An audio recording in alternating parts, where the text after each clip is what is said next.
เห็นเห็นหล่าเขาโรงพยาบาลแม่นบ่หลายคนก็ทักมาว่าหล่าเป็นหยังเนาะคือนอนโรงพยาบาลอีหล่าอกหักเด้ออีหล่าอกหักจากผู้บ่าวฝั่งไทย อันนี้คือเรื่องแท้เรื่องจริงเลย อันที่หล่าลง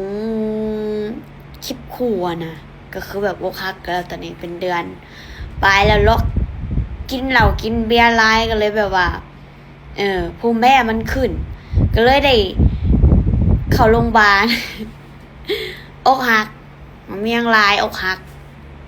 จากบ่าวไทยเดี๋ยวเที่ยวใส่น้ำนี่เข็มยังปักอยู่มือเลย ก็จะได้ไปอยู่4-5 วันพุ่นแหละขอบใจพี่ๆหลายคนที่ว่าเป็นห่วงเด้อตอนนี้ต้องการคนฮักจริงบ่อยากเสือว่าชิอกหักจากบ่าวไทยบ่อยากเสือปานใดแต่ก็ต้องเสือเพราะว่ามันคือความจริงเนาะอะไรมันก็ต้องสู้ๆเนาะเป็นกำลังใจให้หลานเด้อพยักจริงแล้วก็คอมเมนต์มาให้เบิ่งเด้ออยากเห็นหน้าคนรักจริงเด้อ